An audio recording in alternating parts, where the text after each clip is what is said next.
Pada bab yang keempat, kita akan belajar tema hidup yang diubahkan. Kali ini kita akan belajar dari seorang tokoh Alkitab yang bernama Yakub. Coba lihat gambar ini. Apa yang Anda pelajari dari gambar tersebut? Ini adalah proses kejadian kupu-kupu. Nama prosesnya adalah metamorfosis. Apa itu? Metamorfosis merupakan suatu proses pertumbuhan pada hewan yang melibatkan perubahan struktur fisik sejak menetas hingga tumbuh dewasa. Nah, perubahan dari waktu ke waktu terlihat benar-benar sangat berbeda, seperti dua organisme yang tidak saling berhubungan.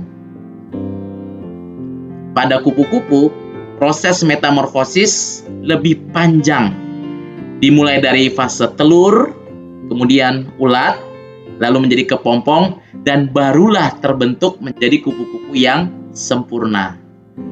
Proses perubahan yang dialami kupu-kupu bukan saja perubahan secara fisik, melainkan juga perubahan kualitas hidup dari ulat yang lemah dan menjijikkan menjadi kupu-kupu yang kuat dan menjadi kesukaan bagi banyak orang.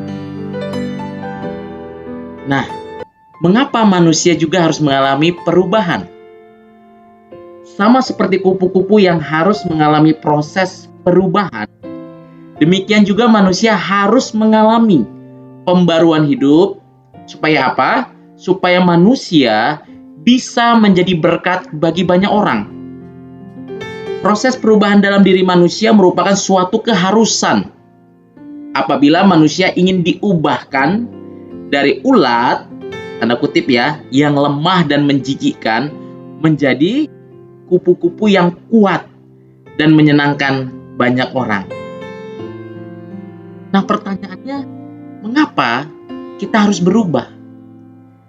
Alkitab menyatakan kita harus berubah karena Roma 3:23 mengatakan semua orang telah berbuat dosa dan telah kehilangan kemuliaan Allah. Kita orang berdosa harus mengalami pembaharuan dan perubahan hidup kalau kita ingin menjadi berkat. Hal ini menegaskan bahwa sejak kejatuhan Adam dan Hawa ke dalam dosa, semua manusia sudah berada dalam kuasa dosa dan dipimpin oleh keinginan dagingnya sendiri. Kita bisa baca dalam Galatia 5:17. Nah, kalau hidup kita dikuasai dosa dan tidak mau diubahkan, maka kita nggak bisa jadi berkat. Nah, supaya bisa jadi berkat, kita harus mengalami perubahan hidup, dan kemudian hidup kita bukan hanya menyenangkan manusia, tetapi juga menyenangkan hati Tuhan. Nah, sekarang mari kita lihat dan mengerti arti hidup yang diubahkan. Dalam bahasa Yunaninya dipakai kata metanoia. Apa itu metanoia? Metanoia sering diartikan sebagai pertobatan. Kata metanoia terbentuk dari dua kata, yaitu meta, yang artinya berubah, dan nous, yang berarti pikiran.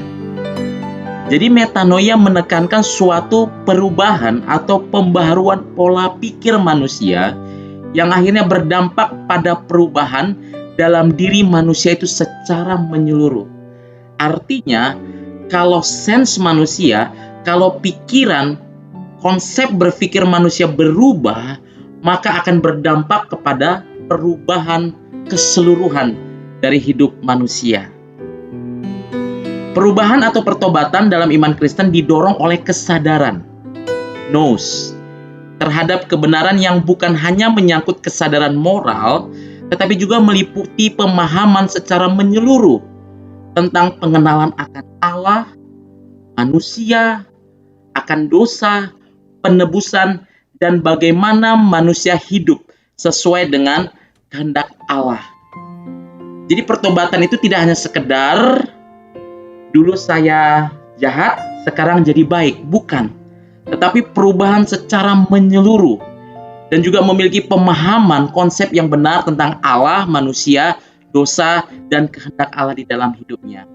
Nah, kesadaran inilah, kesadaran akan kebenaran yang menjadi dasar pertobatan sejati.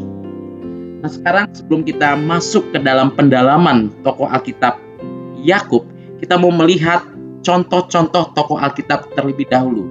Baru minggu depan kita akan membahas tentang Yakub secara lebih mendalam. Kita akan mengenal beberapa tokoh Alkitab yang mengalami perubahan hidup setelah diubahkan oleh Tuhan. Yang pertama adalah Zakeus. Siapa Zakeus? Dia adalah seorang kepala pemungut cukai yang tamak dan kikir. Namun ketika dia bertemu dengan Tuhan Yesus, kita mungkin sudah familiar dengan ceritanya, maka dia diubahkan oleh Yesus dari seorang yang tamak kikir menjadi seorang yang bermurah hati. Zakeus mengalami metanoia. Zakeus mengalami perubahan dan pembaruan hidup secara total dan menyeluruh. Bayangkan, dari seorang yang tamak, pelit, bahkan koruptor, menjadi seorang yang bermurah hati. Coba perhatikan apa yang dikatakan Zakeus ketika hidupnya diubahkan oleh Yesus. Zakeus mengatakan, Tuhan, setengah dari milikku akan kuberikan kepada orang miskin, dan sekiranya ada sesuatu yang kuperas dari seseorang, akan kukembalikan 4 kali lipat. Perubahan yang luar biasa, metanoia, dari seorang yang tamak menjadi seorang yang bermurah hati. Contoh yang kedua adalah Bartimeus. Ceritanya kita bisa baca dalam Markus 10 ayat 46 sampai 52. Bartimeus adalah seorang buta yang hanya mengandalkan belas kasihan orang lain. Karena pada umumnya orang buta saat itu, bahkan mungkin zaman sekarang, sering menjadi pengemis. Nah, kita lihat, awalnya Bartimeus adalah orang buta dan mengandalkan pencariannya dari memohon belas kasihan, mengemis. Tapi kita lihat apa yang terjadi ketika dia bertemu Yesus. Dia memohon, Yesus anak Daud, kasihanilah aku. Lalu Yesus bertanya kepada Bartimeus, apa yang ingin aku lakukan kepadamu? Nah, yang luar biasa, umumnya pengemis minta uang yang banyak gitu ya. Tetapi Bartimeus tidak meminta uang kepada Yesus. Tapi apa yang dimohonkan kepada Yesus? Rabuni, guru, supaya aku dapat melihat. Dan kemudian Bartimeus pun bisa melihat. Artinya apa? Artinya Bartimeus dari seorang buta yang meminta-minta belas kasihan orang, sekarang dengan matanya melihat, dia tidak boleh lagi mengandalkan belas kasihan orang lain, tapi dia sudah bisa mandiri dan dia sudah bisa jadi berkat bagi orang lain. Bartimeus mengalami metanoia, perubahan dari orang yang bergantung kepada orang lain. Kini dia menjadi orang yang harus menjadi berkat bagi orang lain, harus mandiri dalam hidupnya, harus mencari pekerjaan, harus mencari uang sendiri dan jadi berkat bagi orang lain. Metanoia. Tokoh yang ketiga adalah seorang perempuan berzina yang kisahnya bisa kita baca dalam Yohanes 8 ayat 2 sampai 11. Perempuan ini tertangkap basah melakukan perzinahan. Dan apa yang terjadi? Dia diseret oleh pemuka-pemuka agama dan tua-tua Yahudi ke hadapan Yesus. Dan di hadapan Yesus, para pemimpin agama itu mengatakan, Musa di dalam hukum Taurat memerintahkan kita untuk melempar orang yang melakukan perzinahan. Tapi ketika perempuan ini bertemu dan diampuni oleh Tuhan Yesus, ada perubahan hidup, metanoia yang terjadi di dalam hidupnya. Mari kita saksikan.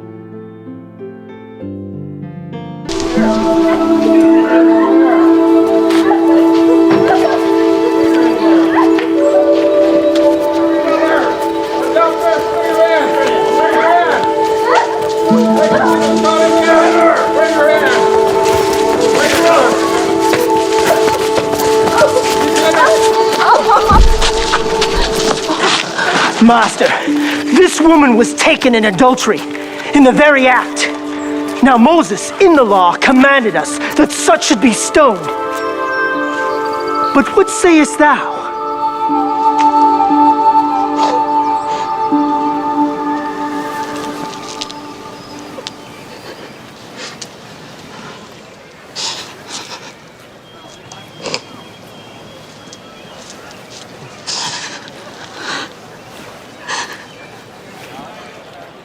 What sayest thou?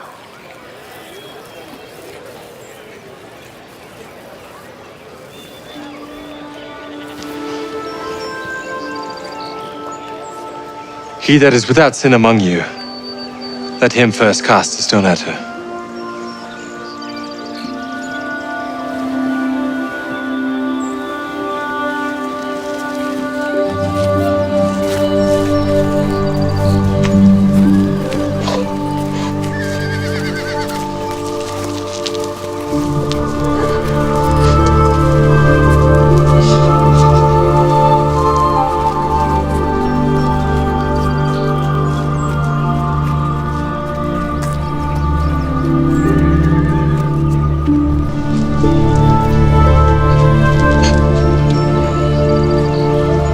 Woman,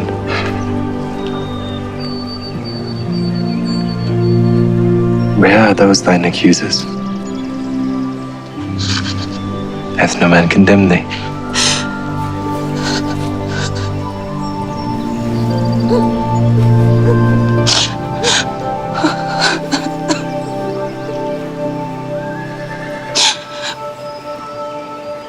No man, Lord.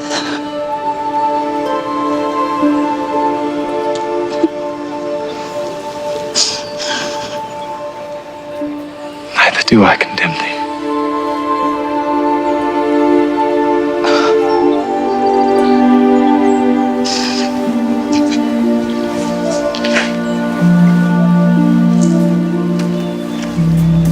Go and sin no more.